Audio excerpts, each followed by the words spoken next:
In a packed courtroom, a racist cop's brutality reached a shocking peak as he kicked a black woman in plain sight. But his arrogance instantly froze when her calm voice revealed a devastating truth. She was Chief Angela Brooks, his newly appointed police chief. The kick that was meant to humiliate instead shattered his career, turning a public assault into an explosive moment of irreversible power shift. The fluorescent lights of courtroom 3B hummed, casting a stark glow on the tense faces of the city council members. Judge Elias Thorne, a stern figure in his black robes, surveyed the gallery. Every seat was filled. The air crackled with anticipation. Not for a typical hearing, but for the announcement of the city's new chief of police. Angela Brooks sat poised in the front row, an island of calm in a sharp crimson suit. Her posture was impeccable, her expression unreadable. She wasn't just observing, she was waiting for a formality that would change the trajectory of her career. Suddenly, a commotion erupted at the back of the courtroom. A young black man, shackled and escorted by two officers, stumbled.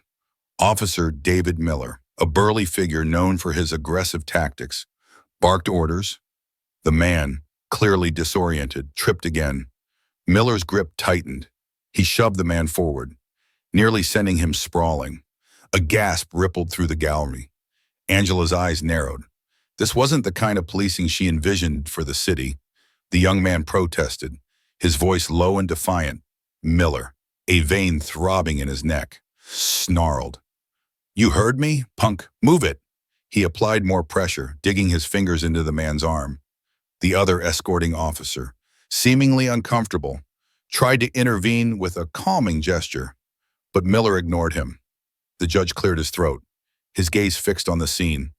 "Officer," Judge Thorne warned, his voice a low rumble, "maintain order."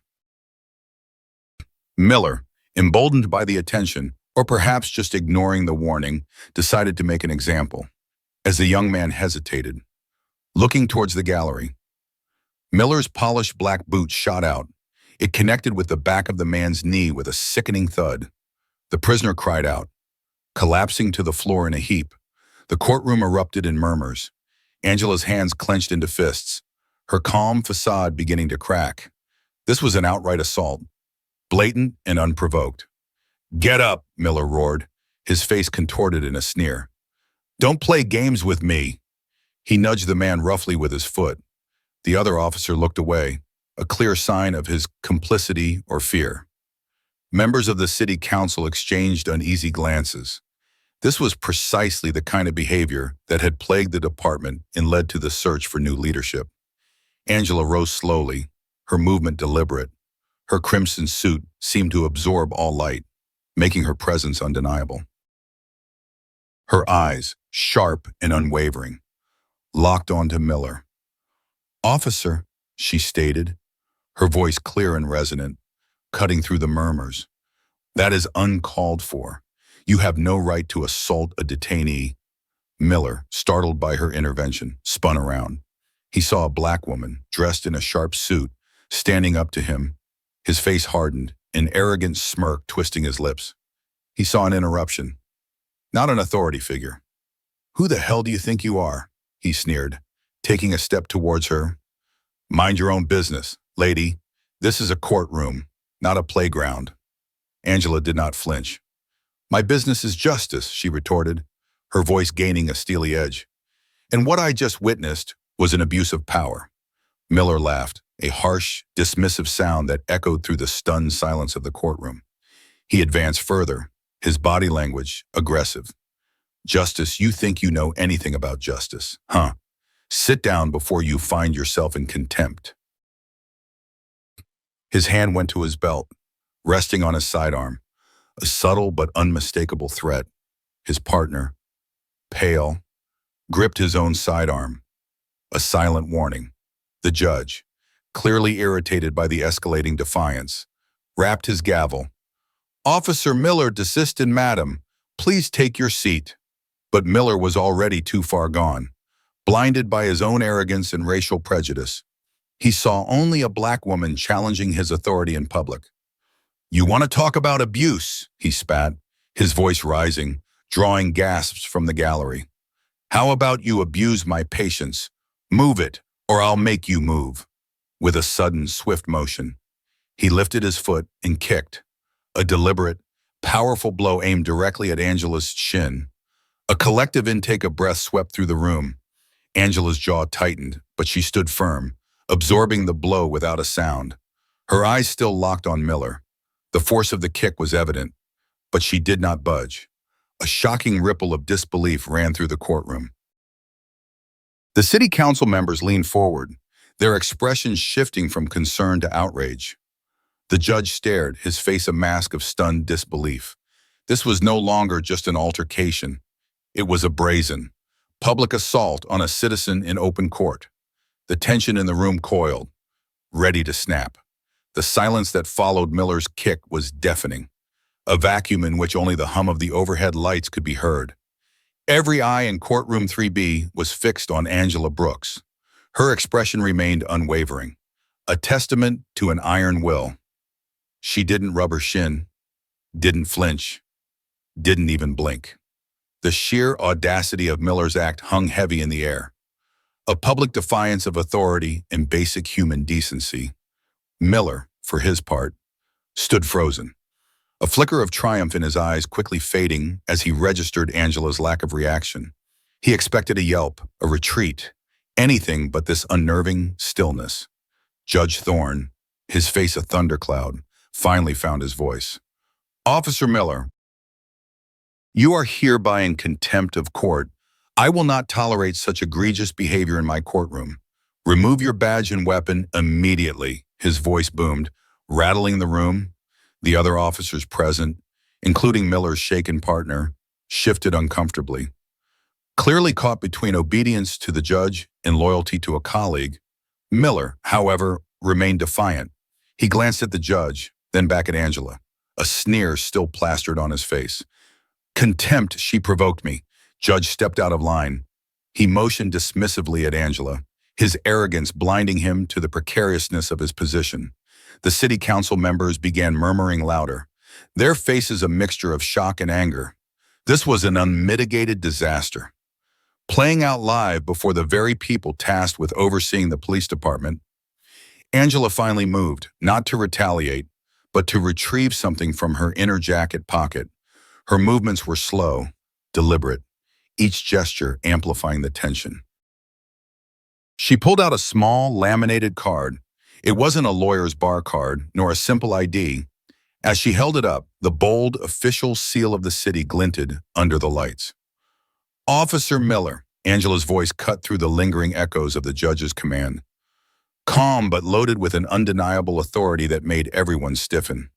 "You just assaulted the newly appointed chief of police of this city." The words landed like a physical blow. The air in the courtroom seemed to solidify. Miller's sneer vanished, replaced by a look of utter, profound bewilderment. His eyes darted from Angela's face to the card, then back again. His jaw dropped. The color drained from his face, leaving him a ghastly shade of white. He looked like he'd seen a ghost. The city council members gasped, some rising instinctively from their seats. The judge, who had been about to issue another stern reprimand, froze mid-sentence, his gavel suspended in the air. The silence returned, but this time it was a silence of shock and dawning horror for Miller, and a collective gasp of revelation for everyone else. The lady in the red suit was not just a concerned citizen. She was the very person they had convened to formally introduce, the chief of police. Angela didn't press her advantage immediately. She simply held the card for a moment longer, allowing the truth to sink in, allowing Miller to fully comprehend the magnitude of his catastrophic error. His body seemed to deflate, his aggressive posture collapsing into a pathetic slouch. His eyes, wide with disbelief, flickered around the room, desperately seeking some sign that this was a nightmare, a cruel joke. But the stunned faces of the city council, the shocked expression of the judge, and the outright terror in his partner's eyes confirmed the brutal reality. "I am Chief Angela Brooks," she stated, her voice now carrying the full weight of her new office. "And as of this moment, Officer Miller, you are relieved of duty, pending a full internal investigation into your conduct, effective immediately. She didn't raise her voice, didn't gloat. The quiet authority was far more devastating than any shout. Miller's head snapped back as if struck again, relieved of duty. The words echoed in the suddenly very small world he occupied. His career, his reputation, his life as he knew it all crumbling before his eyes, in public, at the hands of the very person he had so arrogantly brutalized. His partner, pale and shaking, quickly unclipped his own weapon and placed it on the nearest table. A silent, desperate act of dissociation. The judge, recovering from his shock, slammed his gavel down. Guards escort Officer Miller from the courtroom and bring that detainee to medical staff immediately. His voice was laced with a new urgency, an immediate pivot to damage control, and a clear message of support for the new chief. Two court officers, who had been standing by, quickly moved towards Miller, their faces grim. Miller offered no resistance. He was a broken man, his bravado utterly shattered, replaced by a profound, chilling realization of the consequences of his actions. The power had shifted completely, irrevocably, in the span of a single devastating moment. The aftermath in courtroom 3B was chaotic. Miller, utterly defeated, was led away, his previous arrogance replaced by a shell-shocked stupor. Angela, now standing before the full city council, received apologies and expressions of support that rang hollow to her ears. The public display of blatant racism and abuse of power had exposed a rot within the department that she knew ran deeper than one officer. Her calm demeanor belied the fury churning within her. This wasn't just about Miller, it was about the systemic failures that allowed men like him to thrive. The formal announcement of Chief Angela Brooks was rushed, punctuated by uncomfortable applause. Her inaugural address was brief, cutting to the chase. "What you witnessed today is unacceptable," she stated, her voice firm, addressing the council and the public. "It is a symptom of a larger problem. My first priority is to dismantle the culture of impunity that allows such actions to persist." She bypassed pleasantries, signaling a new era of uncompromising leadership. The council members, initially relieved the immediate crisis was over, now looked wary. This was a chief who meant business, and that business involved shaking up their comfortable establishment. Her first week was a whirlwind of meetings, internal reviews, and unannounced visits to precincts. She moved swiftly, appointing a new internal affairs head, Captain Ramirez, a no-nonsense veteran known for his integrity. She initiated mandatory retraining programs focusing on de-escalation tactics and community policing. The initial pushback was immediate and fierce. Anonymous threats appeared on her office door. Officers turned their backs when she walked by. The police union, led by the formidable Frank Doyle, a man with a long history of protecting officers at all costs, publicly denounced her reforms as anti-police and damaging to morale. Doyle's attacks were relentless, amplified by local conservative media outlets. They painted Angela as an outsider and a radical, accusing her of demonizing the police force. They dug into her past, twisting her record as a prosecutor to suggest she was soft on crime. Every minor incident in the city was attributed to her weakening of the department. The pressure was immense. She faced hostile questioning at press conferences, her every word scrutinized, her every move criticized. The betrayal came from within her own ranks. Captain Ramirez, her hand-picked ally, brought her damning evidence, a leaked memo from a confidential source within the police union, detailing a coordinated effort to undermine her. It wasn't just Doyle. Several high-ranking lieutenants, some of whom had publicly sworn loyalty, were secretly orchestrating a campaign of non-compliance. They encouraged officers to drag their feet on her reforms, to feign incompetence, and to deliberately slow down investigations into misconduct. Their goal was to make her reforms fail, to prove her incapable, and to force her resignation. The situation escalated dramatically when a highly publicized drug bust went wrong.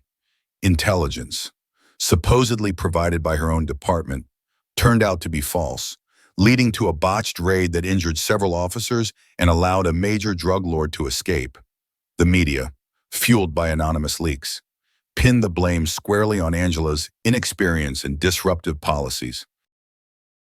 The mayor, initially supportive, began to waver, his public statements growing increasingly non-committal. The city council, feeling the heat, started to openly question her leadership. Angela was being systematically isolated. Her communications were intercepted. Her new policies were deliberately misapplied, leading to public outrage. She even found her personal information, including her home address, leaked online, leading to menacing letters and anonymous calls. It was a calculated, multi-pronged attack designed to break her spirit and enforce her out. The pressure built, day by day, hour by hour, pushing her closer to the edge. She knew that if she didn't act decisively, and soon, her career, and the chance to truly reform the department, would be over. The very systems she sought to dismantle were now actively dismantling her. She was a target, a symbol, and the forces arrayed against her were formidable and ruthless. The city, once hopeful for change, now teetered on the brink of distrust. Poised to turn against her, the weight of the city seemed to press down on Angela. The constant barrage of attacks, the internal sabotage, the eroding public trust, it was designed to exhaust her, to make her quit. But Angela Brooks was forged in a different fire. Every insult, every betrayal, only sharpened her resolve. She saw the calculated nature of the attacks, the meticulous planning behind the botched operations. This wasn't just resistance, it was a conspiracy, and conspiracies left trails. She started working late, long after her staff had gone home, poring over old case files, internal memos, and disciplinary records. She realized her mistake. She had focused on the big picture, the systemic reforms, but her enemies were operating in the shadows, exploiting the minutiae. She needed to fight fire with fire, and that meant getting her hands dirty. One evening, sifting through years of old disciplinary reports, she stumbled upon a pattern, a disproportionate number of complaints against Officer Miller. The man who kicked her had been mysteriously dismissed or downgraded. The same names appeared repeatedly on the dismissals: Lieutenant Hayes, Captain Stone, and surprisingly, a few high-ranking union officials, including Doyle. It was a network, not just random acts of misconduct. Her initial investigations had been too visible, too official. She needed an unconventional approach. Her gaze fell on a name in the dismissed complaint logs: Officer Jenkins. He was the officer who had accompanied Miller in the courtroom, the one who had looked away, seemingly uncomfortable. He was also listed as a witness in several other dismissed cases involving Miller. Jenkins was known to be a quiet, unassuming officer, often overlooked, perceived as weak by his more aggressive colleagues. He was underestimated. Angela knew she couldn't approach Jenkins officially. It would be leaked instantly. She found his public social media profile, surprisingly detailed, filled with pictures of his beloved rescue dogs. She sent him an anonymous message, not threatening, but intriguing: justice for those who cannot speak. Courtroom 3B. The truth has a way of surfacing. She knew it was a long shot, but she had a gut feeling. 2 days later, a plain, unmarked envelope appeared on her desk. Inside was a small, encrypted USB drive. No note, no sender's address. She immediately knew it was from Jenkins. He was scared, but he was listening. Angela used a secure, off-grid computer to access the drive. What she found was a meticulously organized collection of audio recordings, internal emails, and scanned documents. They weren't just about Miller. They exposed a decades-long pattern of corruption, a protection racket within the department. High-ranking officers were accepting bribes to dismiss serious complaints against their cronies. They were tampering with evidence, fabricating reports, and intimidating witnesses. The leaked memo about undermining her reforms was just the tip of the iceberg. The botched drug raid. It was deliberately sabotaged, orchestrated by a lieutenant on the take. who wanted to discredit her and protect his illicit connections. Jenkins had been quietly documenting everything, a silent observer gathering evidence for years, driven by a deep-seated sense of right and wrong, but too intimidated to come forward until now. The recordings were damning, voices clearly identifiable, discussed payoffs, cover-ups, and strategies to handle difficult officers or complaints. There was Lieutenant Hayes, Captain Stone, and most damningly, the unmistakable voice of Frank Doyle, the union boss, orchestrating it all. He wasn't just protecting officers, he was complicit in their crimes. Jenkins' recordings included conversations about how they planned to break Angela, to force her to resign, and to restore the old order. They even discussed framing her for departmental incompetence. Angela felt a cold surge of satisfaction. This wasn't just revenge, it was an opportunity for profound justice. Jenkins, the underestimated, the silent observer, had delivered the weapon she needed. The quiet act of defiance from an overlooked officer had given her the ammunition to explode the conspiracy. She knew exactly what she had to do next. This evidence couldn't be leaked anonymously. It needed to be exposed publicly, dramatically, and irrevocably. The stakes were higher than ever. But now, finally, she had the upper hand. The tide was about to turn. The annual police department commendation ceremony was meant to be a showcase of unity and valor, a chance for the mayor and city council to laud their officers. Instead, Chief Angela Brooks turned it into an arena for truth. The grand auditorium, packed with officers, their families, city officials, and local media, buzzed with an uneasy anticipation. Rumors of Angela's impending resignation had been circulating, fueled by Doyle's camp. Many expected a formal, albeit tense, adhering followed by her quiet departure. They were gravely mistaken. Angela took the stage, her crimson suit a stark contrast to the sea of blue uniforms. Her presence commanded attention, a quiet force of nature. Mayor Thompson, looking visibly nervous, offered a brief, strained introduction. As Angela stepped forward, the auditorium hushed. She didn't begin with platitudes. Today, she began, her voice clear and strong, resonating through the auditorium.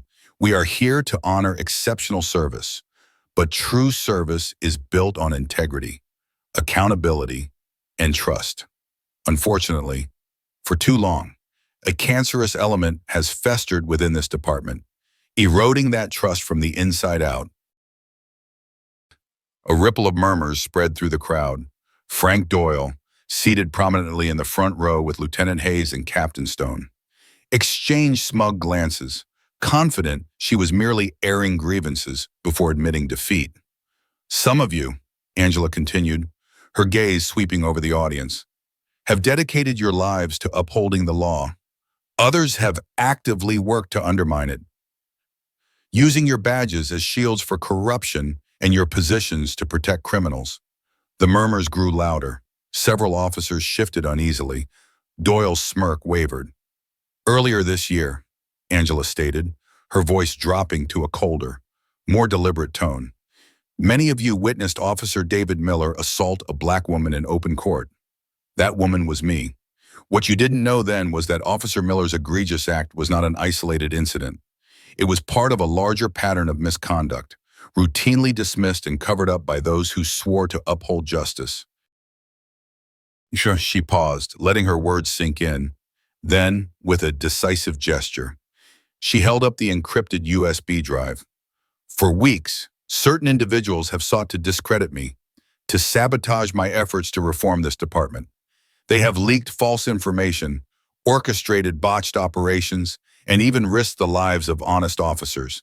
They believed they could break me, silence me, and continue their illicit activities in the shadows. Her eyes locked onto Doyle, Hayes, and Stone. They underestimated the truth, and they gravely underestimated the courage of one good officer who, in the face of immense intimidation, chose to do what was right. She gestured to a large screen that descended behind her. What you are about to witness, she announced, her voice hardening, is irrefutable evidence of a deeply entrenched network of corruption. These are not anonymous accusations. These are the voices and documents of those who betrayed the public trust. The first audio file played.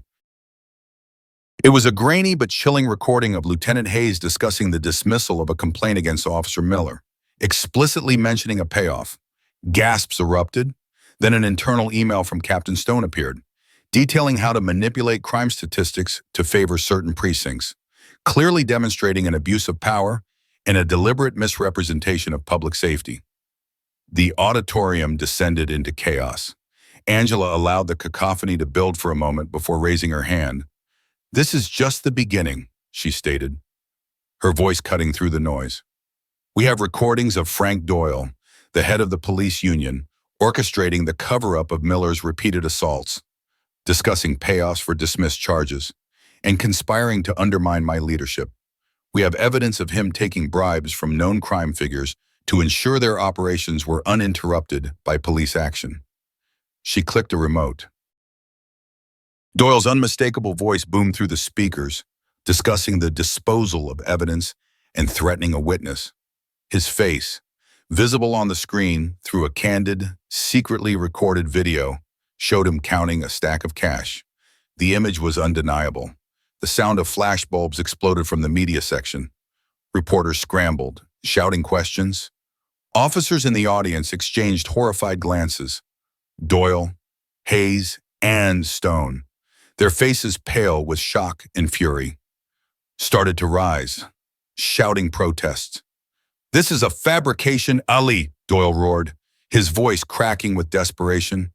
But their denials were drowned out by the undeniable evidence and the rising outrage from the audience. Angela had unleashed a torrent of truth that was impossible to deny. The confrontation was explosive, live, and utterly devastating. The power had shifted irrevocably. The auditorium was a maelstrom of shock, outrage, and disbelief. Frank Doyle, his face a grotesque mask of fury and fear, lunged towards the stage, roaring, "Guang! This is slander. She's lying." But before he could take another step, two plainclothes officers, strategically placed by Angela beforehand, moved swiftly, apprehending him. Lieutenant Hayes and Captain Stone, equally livid and disbelieving, attempted to follow suit, only to be met by a swift and decisive response from additional officers who had been briefed and prepared for this moment. They were handcuffed, their badges confiscated, their shouts of protest quickly silenced. Angela watched, her expression unyielding. "These individuals are under arrest," she announced, her voice cutting through the chaos. "On multiple charges, including corruption, conspiracy, obstruction of justice, and racketeering." The word racketeering hung in the air, underscoring the depth and breadth of their criminal enterprise.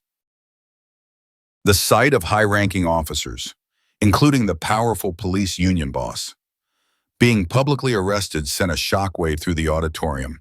The uniformed officers present were stunned, some cheering, others in grim silence, their loyalties fractured. The media section was a frenzy of flashing cameras and shouted questions. Live streams of the event exploded across social media, the shocking revelations captivating the entire city. Mayor Thompson, initially pale with alarm, now saw an opportunity. He quickly took the microphone from Angela, his voice trembling slightly, but seizing the narrative. "As mayor of this great city, I am appalled by the revelations presented today," he declared, his eyes scanning the cameras. "Chief Brooks has shown extraordinary courage and integrity. We will fully support her in rooting out every last vestige of corruption within our police department. This is a new day for our city and for justice." His words, though opportunistic, officially sanctioned Angela's actions and signaled an undeniable shift in the city's power dynamics. Within hours, the public backlash against Doyle and his cronies was immense. Social media exploded with calls for justice. Local news channels ran continuous coverage, replaying the damning audio and video evidence. Calls for immediate, sweeping reforms flooded the city council's offices. The police union, its leader now disgraced and facing multiple felonies, began to fracture rank-and-file officers, many of whom had resented Doyle's heavy-handed tactics and the culture of fear he fostered, began to speak out. Anonymous tips, once a trickle, became a flood, providing more details about other corrupt officers and long-buried cases. The city council, realizing the depth of public anger in Angela's now unassailable position, held an emergency meeting. They swiftly voted to grant Angela emergency powers to conduct a full, independent audit of the department, bypassing many of the bureaucratic hurdles that had previously stymied her. Funding for new, ethically trained recruits was immediately approved. The city's top prosecutor announced a special grand jury investigation into the patterns of corruption Angela had exposed. The swiftness of the power shift was breathtaking. Just hours before, Angela had been on the verge of being forced out. Now, she held unprecedented authority. Doyle, Hayes, and Stone, once untouchable, were stripped of their power, their reputations shattered, facing long prison sentences. The institution they had protected for so long had turned on them, catalyzed by the undeniable truth Angela had so masterfully revealed. The public had witnessed it all, live, and their collective outrage ensured there would be no turning back. The fight for justice had just begun, but the first, decisive battle had been won, irrevocably changing the landscape of power in the city. The explosion of public outcry and the swift arrests created a unique window of opportunity, a moment of profound vulnerability for the city's entrenched corruption. Chief Angela Brooks seized it with a strategist's precision. She knew that initial shock and outrage could fade, replaced by apathy or resistance if momentum wasn't maintained. The chaos in the auditorium was merely the opening salvo. The real work began now. Her first move was to establish a fully independent task force, staffed by hand-picked investigators from outside the department and overseen by a retired federal prosecutor known for his unblemished record. She bypassed the usual internal channels, preventing any remaining corrupt elements from obstructing justice. Captain Ramirez, her loyal ally, was given command of the task force, empowering him to act with autonomy. The task force's mandate was clear: follow every lead, no matter how small, no matter how high up it led. The flood of anonymous tips that followed the ceremony provided a goldmine of information. Officers, once fearful, now felt emboldened, secretly providing further evidence against their corrupt colleagues. Lawyers who had seen their clients wrongly imprisoned, and citizens who had suffered abuses, finally came forward, their voices amplified by the public's renewed trust in Angela's leadership. The investigation quickly spiraled beyond Doyle, Hayes, and Stone. They were merely the most visible nodes in a vast interconnected web. The new revelations exposed judicial misconduct, with judges accepting bribes to hand down lenient sentences or to dismiss cases against favored individuals. There were connections to organized crime, with powerful syndicates paying off officials to ensure their operations ran unhindered. Real estate developers were found to have paid police officials to ignore zoning violations, leading to unsafe buildings and environmental damage. The corruption wasn't just in the police department. It permeated City Hall, the prosecutor's office, and even elements of the judiciary. Angela initiated a series of public town hall meetings, broadcast live on local television and streamed online. These weren't just for updates, they were forums for citizens to share their stories of abuse and injustice. She sat and listened, offering no platitudes, only a steely resolve to bring perpetrators to justice. These sessions built an unprecedented level of trust between the community and the new police leadership, creating a powerful counter-narrative to the years of suppressed grievances. Each testimony added fuel to the growing public demand for sweeping change. The media, initially skeptical, became her most powerful ally. Investigative journalists, given unprecedented access and fed carefully vetted information by the task force, ran explosive expose after expose. They unearthed old cold cases, revealing how evidence had been deliberately lost or tampered with. They interviewed victims and whistleblowers, giving a human face to the systemic failures. The narrative shifted from police chief exposes bad apples to courageous leader dismantles a criminal enterprise at the heart of the city. The political pressure on Mayor Thompson and the city council intensified with every new revelation. Their initial support for Angela was tested. They were forced to approve more resources, to authorize more arrests, and to publicly condemn individuals who were once their colleagues or donors. Some council members, implicated by the expanding investigation, quietly resigned, preferring to avoid public scrutiny.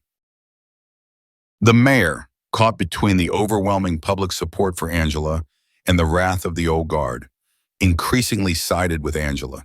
Realizing that his political survival depended on it, Angela's strategic use of public exposure, combined with relentless, precise investigative work, transformed the initial chaos into an unstoppable force for systemic change.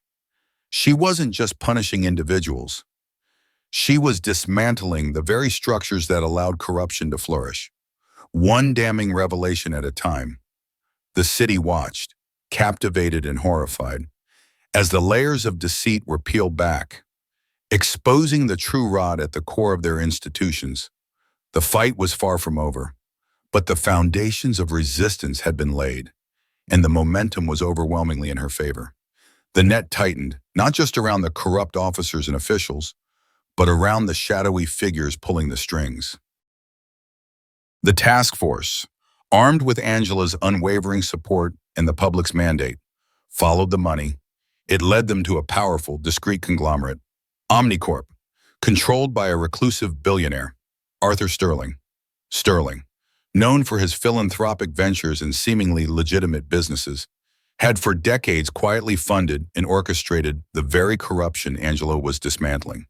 He manipulated elections, bought off officials, and used the compromised police force to eliminate competition and protect his illicit ventures, including a massive illegal gambling ring and a widespread human trafficking operation that had gone undetected for years.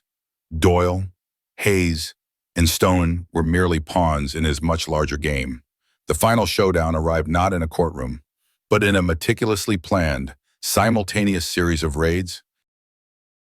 Angela, knowing Sterling's influence extended to even the highest levels of federal law enforcement, had sought assistance from a highly specialized, independent federal task force operating outside of typical jurisdiction, whose integrity was beyond reproach. She shared her evidence, meticulously compiled by Jenkins and her team, and secured their cooperation. The raids hit Omnicorp's headquarters, its various shell companies, and Sterling's opulent private estate, all at dawn. The surprise was absolute. Federal agents, acting on Angela's intelligence, moved with surgical precision. Sterling, arrogant and unaccustomed to impunity, was caught completely off guard. He attempted to destroy evidence, to make calls to his compromised contacts. But it was too late. His entire operation, from the lowest street-level enforcers to the highest-ranking corporate executives, crumbled within hours. The twist was revealed during Sterling's public arraignment. As he stood, defiant but visibly shaken, the federal prosecutor announced that the key witness against him would be presented, to the shock of Sterling and his remaining legal team. The witness was not Jenkins, who had provided the initial data, but a former high-ranking Omnicorp executive, a man thought to be fiercely loyal to Sterling, who had been secretly cooperating with Angela's task force for months. This executive, disillusioned by Sterling's escalating depravity, had provided detailed, intimate knowledge of Omnicorp's criminal infrastructure and Sterling's personal involvement, filling in the gaps that even Jenkins' evidence couldn't reach. It was the ultimate betrayal from within Sterling's inner circle, a move Angela had orchestrated with quiet brilliance, turning one of his most trusted lieutenants against him. The news of Sterling's arrest and the exposure of his vast criminal empire sent shockwaves far beyond the city limits. His downfall implicated politicians, business leaders, and even international figures, triggering a cascade of arrests and investigations across the country. The city, once crippled by corruption, breathed a collective sigh of relief and newfound hope. Angela Brooks, once a target, became a symbol of resistance, her calm courage in the face of immense pressure, her refusal to back down. and her strategic dismantling of a seemingly invincible criminal network earned her national recognition. She wasn't just a police chief, she was a beacon of integrity in a broken system. Under her leadership, the police department underwent a radical transformation. Officers were retrained, community programs flourished, and trust was slowly but surely rebuilt. The city, once cynical, began to heal. The fight for justice, which had begun with a single, defiant stand against a racist cop, had culminated in the eradication of a deeply rooted evil, solidifying Angela Brooks' legacy as a true champion of the people.